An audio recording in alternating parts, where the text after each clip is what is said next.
తెలుగు వారి #1 choice Telugu matrimony. Vaikuntha ద్వార దర్శనాన్ని 10 రోజుల పాటు నిర్వహించేందుకు టీటీడీ కసరత్తు చేస్తోంది. సామాన్య భక్తులకు ప్రాధాన్యత ఇవ్వాలని నిర్ణయించింది.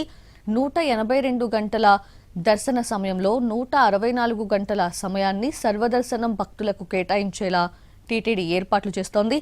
మొత్తంగా 10 రోజుల్లో 8 లక్షల మంది భక్తులకు వైకుంఠ ద్వార దర్శనం కల్పించాలని భావిస్తోంది.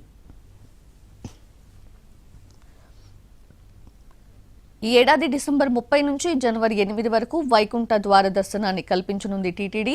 మొదటి 3 రోజులు అంటే డిసెంబర్ 30 నుంచి జనవరి 1 వరకు శ్రీవారి ఆలయంలో ఆర్జిత సేవలను పూర్తిగా రద్దు చేసింది. జనవరి 2 నుంచి 8 వరకు స్వామివారికి నిర్వహించే కళ్యాణోత్సవం, ఊంజల్ సేవ, ఆర్జిత బ్రహ్మోత్సవాలను ఏకాంతంగా నిర్వహించేలా ఏర్పాట్లు చేస్తోంది. ఇక వైకుంఠ ఏకాదశి రోజున వీవీఐపీలకు లఘు దర్శనానికి పరిమితం చేయనుంది. సర్కార్ హారతితో పాటు నిత్య హారతులు, వీఐపీ బ్రేక్ దర్శనాలు, ₹1 కోటి పైగా విరాళం అందించిన దాతలకు కల్పించే దర్శనాన్ని సైతం లఘు దర్శనాలు కల్పించనుంది. శ్రీవాణితో పాటు సర్వదర్శనం భక్తులు, ప్రత్యేక ప్రవేశ దర్శనం టికెట్లు కలిగిన భక్తులను మహా లఘు దర్శనంలో అనుమతించనుంది. దీంతో గంటకు 4300 నుంచి 4700 మంది భక్తులను దర్శనానికి అనుమతించేలా ఏర్పాట్లు చేస్తోంది టీటీడీ. మొత్తం 10 రోజుల పాటు 182 గంటల దర్శన సమయం లభిస్తూ ఉండగా మొదటి రోజు వీఐపీలకు 5 గంటల పోను, సర్వదర్శనం భక్తులకు 15 గంటల సమయాన్ని టీటీడీ కేటాయించింది.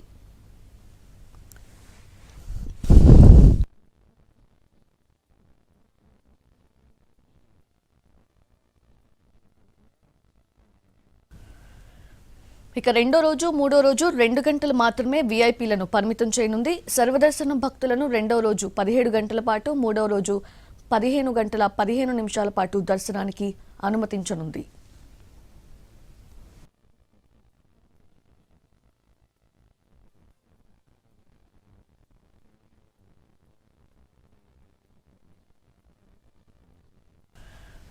ఇక మిగిలిన 7 రోజుల్లో వీఐపీలను కేవలం 1:15 నిమిషాలకే పరిమితం చేయనుంది. మొదటి 3 రోజులు మాత్రం సర్వదర్శనం భక్తులను మాత్రమే దర్శనానికి అనుమతించాలని, వారికి సంబంధించిన దర్శన టోకెన్లు ఆన్లైన్లో ఈడిఫ్ విధానంలో కేటాయించాలని నిర్ణయం తీసుకుంది టీటీడీ. మొదటి రోజు 62,000, రెండో రోజు 69,000, మూడో రోజు 57,000 సర్వదర్శనం టోకెన్లు జారీ చేయనుంది. ఈ నెల 27 నుంచి డిసెంబర్ 1 వరకు ఆన్లైన్లో రిజిస్ట్రేషన్స్ చేసుకుంటే డిసెంబర్ 2న లక్కీ డిప్ విధానంలో కేటాయించనుంది. చివరి 7 రోజులు సర్వదర్శనం భక్తులను ముందొచ్చిన వారికి ముందు ప్రాతిపదికన వైకుంఠం క్యూ కాంప్లెక్స్ ద్వారా అనుమతించబోతున్నారు.